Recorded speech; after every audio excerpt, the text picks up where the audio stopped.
Hello guys, welcome back. ये कहानी एक दिनेश नाम के लड़के की। दिनेश जो कल्याणपुरी में रहा करता था। दिनेश की अभी नई नई शादी हुई थी। उसकी शादी की आज पहली एनिवर्सरी थी। दिनेश अपने ऑफिस में काम कर रहा था और उसकी बीवी का बार बार फ़ोन आ रहा था। वो कह रही थी, तुम्हें याद है ना कि आज हमारी पहली एनिवर्सरी है, घर समय से आ जाना। दिनेश सुबह से ही बहुत ज़्यादा परेशान था कि उसे आज घर जल्दी जाना है, इसलिए वो अपने सारे काम जल्दी जल्दी फटाफट निपटा रहा था ताकि वो शाम को जल्दी ही फ्री हो जाए। दिनेश सोच रहा था कि अगर उसका सारा काम 4 बजे तक निपट जाता है तो लगभग 7 साढ़े 7 बजे तक वो घर पहुंच जाएगा। उसका घर उसका ऑफिस से काफ़ी ज़्यादा दूर था। अब घड़ी में 3 बज गए थे और दिनेश के पास सिर्फ एक आखिरी ही काम था, यानी उसे एक क्लाइंट से मिलना था। लेकिन वो क्लाइंट अभी तक उसके पास पहुंचा नहीं था। उस क्लाइंट से मिलना बहुत ही ज़्यादा ज़रूरी था। दिनेश बार बार उसके पास फ़ोन कर रहा था कि आखिर तुम कहाँ रह गए। वो उससे कह रहा था कि वो कहीं जाम में फंसा हुआ है, वो जल्दी ही पहुंच जाएगा। दिनेश ने देखा कि घड़ी में 4 बज गए। अब दिनेश की बहुत ज़्यादा परेशानियां बढ़ चुकी थी। दिनेश सोच रहा था कि वो कैसे अपनी बीवी के पास पहुंचेगा। अब दिनेश ने फैसला किया कि वो आज की मीटिंग डिले कर देगा और वो कल करेगा।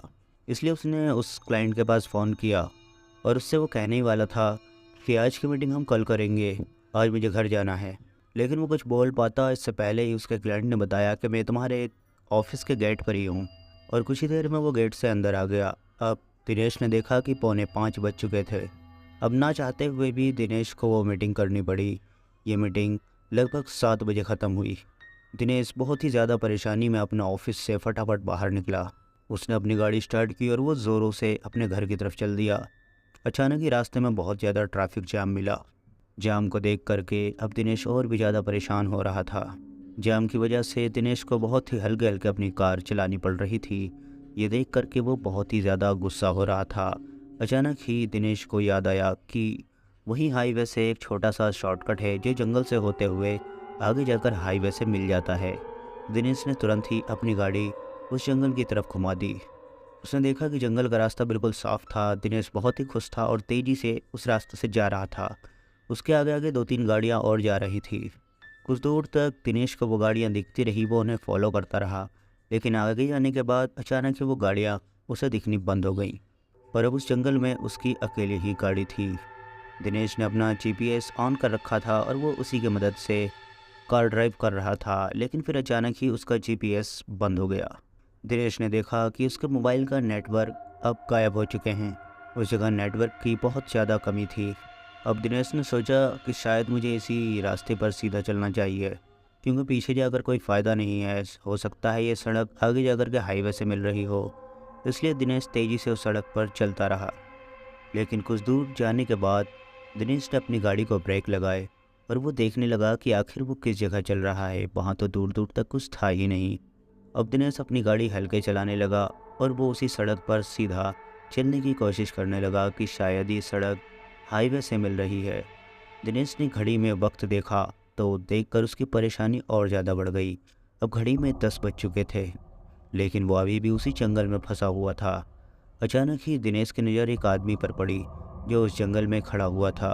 उसे देखकर दिनेश ने सोचा कि शायद ये यहाँ पर लकड़ी वकड़ी काटने का काम करता होगा और इसे भी घर जाना होगा। हो सकता है ये मुझे रास्ता बता दे। दिनेश उस आदमी के काफ़ी करीब ले जाकर अपनी गाड़ी को रोकने लगा। अचानक ही उसने उस आदमी की तरफ देखा तो वो आदमी रो रहा था। दिनेश ने सोचा इससे पूछना चाहिए ये क्यों रो रहा है। दिनेश अपनी गाड़ी से बाहर निकला और उसने उस आदमी के कंधे पर हाथ मारकर उस आदमी से कहा, अरे क्या हुआ भाई, यहाँ रो क्यों रहे हो। वो आदमी पीछे नहीं पलटा और वो उसी दिशा में जिधर उसका मुंह था उधर ही धीरे धीरे चलने लगा। दिनेश ने सोचा शायद ये अपनी परेशानी मुझसे बताना नहीं चाहता, लेकिन ये मुझे रास्ता तो बता ही सकता है। इससे मुझे एक बार फिर से पूछना चाहिए। दिनेश ने ज़ोर से उस आदमी को आवाज़ लगाई और उससे कहा, अरे भाई ये रास्ता कहाँ जा रहा है, मुझे हाईवे सड़क पे जाना है। वो आदमी पीछे मुड़ा और दिनेश की तरफ देख करके ज़ोर ज़ोर से हंसने लगा। वो आदमी हंसते हुए बहुत ही ज़्यादा डरावना लग रहा था और उसकी हंसी भी बहुत ज़्यादा डरावनी लग रही थी। उसके चेहरे पर एक ब्लेड से लगा हुआ काफ़ी बड़ा कट था जिससे खून बाहर निकल रहा था। दिनेश ने देखा कि उस आदमी के हाथ में एक चाकू भी था और वो आदमी दिनेश की तरफ धीरे धीरे बढ़ने लगा। दिनेश को उससे डर लगने लगा। अचानक ही दिनेश अपनी गाड़ी के अंदर बैठ गया और उसने गाड़ी का शीशा हल्का सा खोल लिया और उस आदमी से बोला, कौन हो तुम? क्या तुम मुझे इस सड़क के बारे में बता सकते हो कि ये हाईवे से मिलती है या नहीं?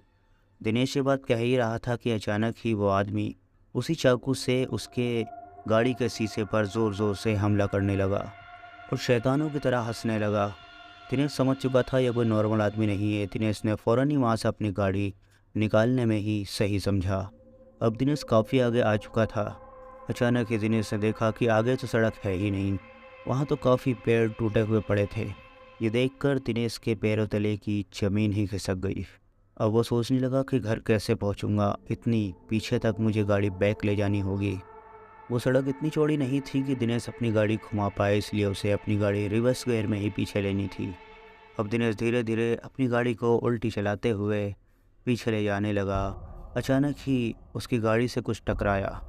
दिनेश ने पीछे घूमकर देखा तो गाड़ी के पीछे एक शैडो था। वो ब्लैक कलर का शैडो था जो ज़मीन पर पड़ा हुआ था। दिनेश उसे देखकर घबरा गया कि आखिर ये किसकी परछाई है। अचानक ही वो काली सी परछाई उठकर खड़ी हो गई। दिनेश तुरंत ही अपनी गाड़ी में बैठ गया। उसने गाड़ी को स्टार्ट किया लेकिन गाड़ी स्टार्ट ही नहीं हुई। दिनेश बार बार कोशिश कर रहा था लेकिन गाड़ी स्टार्ट नहीं हो रही थी और उसकी गाड़ी के बाहर वो ब्लैक शैडो खड़ी हुई थी। अब अचानक ही दिनेश को ऐसा महसूस होने लगा जैसे कि उसकी गाड़ी को पीछे से कोई धक्का दे रहा है और उसकी गाड़ी धीरे धीरे आगे बढ़ रही थी। आगे बढ़ते बढ़ते अचानक ही किसी ने ज़ोरों से गाड़ी को धक्का दिया और वो एक पेड़ से जाकर टकरा गई और उस रोड से नीचे उतर गई, जिसकी वजह से अब वो गाड़ी वहाँ से बाहर नहीं निकल सकती थी और वैसे भी गाड़ी स्टार्ट नहीं हो रही थी। अब दिनेश ने सोचा कि यहाँ से भागने में ही भलाई है। उसने तुरंत ही गाड़ी का दरवाज़ा खोला और एक ज़ोरदार दौड़ लगा दी। दिनेश जिस तरफ से आया था, दिनेश उसी तरफ दौड़ने लगा। दौड़ते दौड़ते दिनेश ने महसूस करा जैसे कि उसके पीछे कोई दौड़ रहा है। जब दिनेश ने पीछे मुड़कर देखा तो वो काला साया उसके बिल्कुल करीब ही था।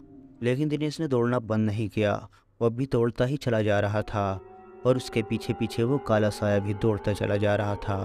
अब दिनेश एक ऐसी जगह पर आ चुका था जहाँ दूर दूर तक कुछ भी नहीं था, यानी वो एक मैदान सा था। दिनेश ने अपने पीछे देखा तो वो काला साया भी उसके पीछे नहीं था। दिनेश ने एक चैन की सांस ली और अब वह हल्के हल्के चलने लगा। लेकिन अचानक ही दिनेश ने अपने चारों ओर देखा तो उसकी आंखें फटी की फटी रह गईं। दिनेश ने देखा कि वहाँ पर बहुत सारी कब्रें थीं और वो एक कब्रिस्तान के बीच में खड़ा हुआ था। ये सब कुछ दिनेश के साथ पहली बार हो रहा था, इसलिए वो बहुत ही ज़्यादा घबराया हुआ था। अब एक बार फिर से दिनेश ने दौड़ना शुरू कर दिया, लेकिन वो बहुत ही ज़्यादा थक चुका था। अब वो हल्के हल्के दौड़ रहा था, लेकिन वो उसी रास्ते से हाईवे की तरफ जाने की कोशिश कर रहा था जिस रास्ते से वो आया था। अब वो रास्ता भी दिनेश को दिखाई नहीं पड़ रहा था। दिनेश बार बार अपने मोबाइल को देख रहा था लेकिन उसमें नेटवर्क नहीं आ रहे थे। अब दिनेश ने देखा कि वो एक ऐसी सड़क पर आ चुका है जिस सड़क से वो आया था, ये वही सड़क थी। दिनेश उस सड़क को देखकर थोड़ा खुश हुआ और रुक गया। दिनेश ने अपने पीछे देखा तो उसके पीछे वही काला साया भी खड़ा हुआ था। उस काले साये को देखकर दिनेश उसकी तरफ जैसे ही पलटा तो उसने देखा उसकी दूसरी तरफ भी कोई खड़ा हुआ है। दिनेश ने जब अपने दूसरी तरफ नज़र उठाई तो वही आदमी खड़ा था जो उसे पहले मिला था, जो उसे देखकर हंस रहा था। और वो आदमी अब बहुत ही गुस्से में दिनेश की तरफ देख रहा था। उन दोनों को देखकर दिनेश को बहुत ज़्यादा डर लगने लगा, जिसकी वजह से अब उसके हाथ पैर काम नहीं कर रहे थे। चेहरे पर बहुत ही ज़्यादा पसीना था। उसे भागने का कोई रास्ता भी नज़र नहीं आ रहा था।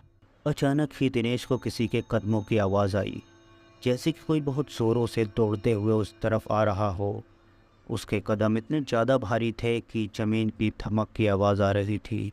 दिनेश ने अपने पीछे की तरफ देखा तो उधर से कोई दौड़ता हुआ तेज़ी से आ रहा था। देखते ही देखते दिनेश के काफ़ी करीब एक औरत पहुंच गई जिसके बहुत ज़्यादा लंबे और घने बाल थे।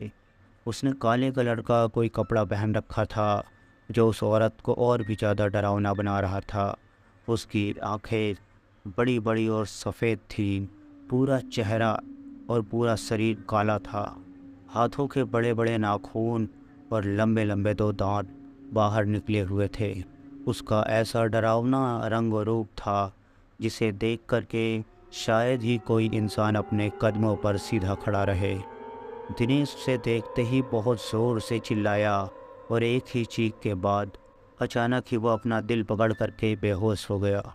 लगभग 3 दिनों के बाद दिनेश के घर वालों को उसकी गाड़ी मिली। गाड़ी मिलने के बाद पुलिस वालों ने उस जंगल की बहुत ज़्यादा छानबीन की, जिसके बाद जंगल के बीचों बीच एक पेड़ पर लटकी हुई दिनेश की लाश मिली। आखिर दिनेश के साथ क्या हुआ था उस रात, ये किसी को भी नहीं पता।